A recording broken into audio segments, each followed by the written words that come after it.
La siguiente presentación se titula Estados básicos de las estructuras, por los bachilleres Helani Fuentes, María Liz Morota, María Mesa, y es para el profesor Antonio Altieri. Mi nombre es Helani Fuentes y le voy a hablar sobre los estados básicos de las estructuras. En este podemos encontrar la tracción y la compresión.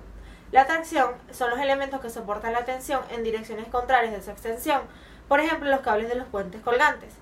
Y en la compresión, los elementos tienen una longitud determinada, pero la fuerza actuante del peso que carga deriva en el ensanchamiento perpendicular del elemento. Los materiales incapaces de resistir tracción son mejor en compresión, por ejemplo, la piedra, el ladrillo de arcilla, el hormigón, etc. La torsión y la flexión. La torsión. Las fuerzas actuantes desvían en diferentes direcciones al objeto que permite libertad en sus uniones. Se da más que todo en edificios que pueden ser diseñados con torsión o deformarse por fuerzas sísmicas. La flexión. Una deformación ocurrida en los elementos estructurales de una obra, donde si bien los elementos son anclados estratégicamente, la maleabilidad de su centro hace a la viga ceder. El corte simple. Es un fallo ocurrido por ruptura en un elemento estructural por cortante simple, desprendiéndose trozos de material. Es decir, es un fallo de un elemento estructural. Diagrama de corte y momento. Se utiliza para determinar la capacidad de soportar las cargas para las cuales fue diseñada esta estructura y para determinar las dimensiones más adecuadas para resistir las fuerzas sin colapsar ni desvío. Diagrama de corte. Es una carga uniforme distribuida que origina una línea inclinada en el diagrama de fuerza cortante. Diagrama de momento. Se denomina momento a la fracción de una fuerza resultante de una distribución de tensiones. Diagrama de fuerzas actuantes. Es el análisis de la interpretación de un sistema para el cual los ingenieros construyen puentes, edificios, casas, entre otras opciones. Diagrama de fuerzas actuantes.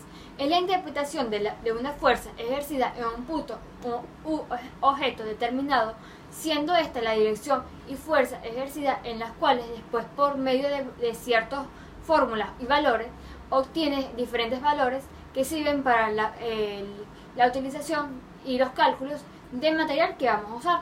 En un diagrama de fuerzas se debe identificar y representar todas las fuerzas que actúan sobre un punto clave y sistema de estudio, para separar las fuerzas verticales de las horizontales.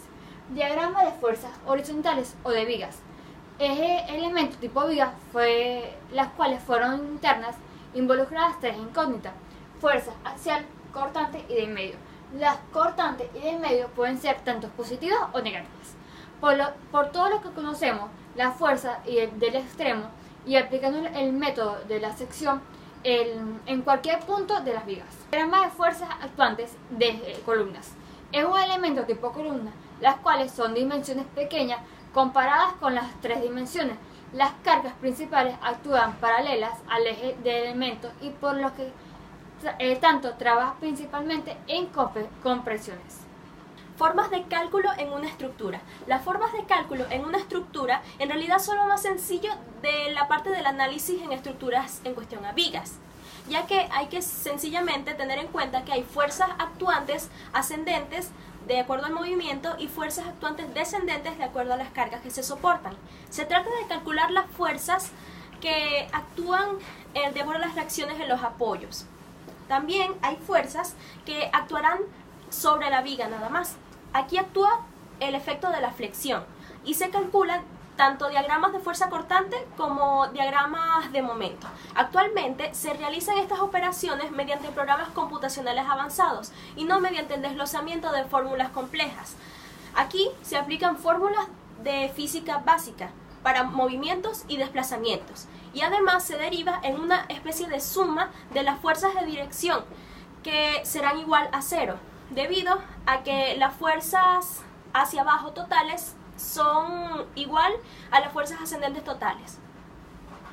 Pero luego se aplica una segunda fórmula. La segunda fórmula se trata de una suma alrededor de lo que es un punto cualquiera, pero seccionado. Y este también será igual a cero, pero se debe a que el haz que se forma alrededor es estática y por tanto no gira ni se mueve.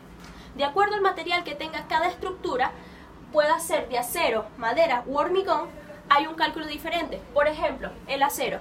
En el acero, el material maleable de los metales tiene que ser calculado de acuerdo a sus apoyos para que no se deforme su centro. En la madera, de acuerdo a su flexibilidad, debe cuidarse de los movimientos sísmicos y los movimientos por viento. Y en el hormigón, ya que es armado, es decir, demasiado duro, debe cuidarse más que todo las rupturas por riesgo a pandeo. Gracias por su atención.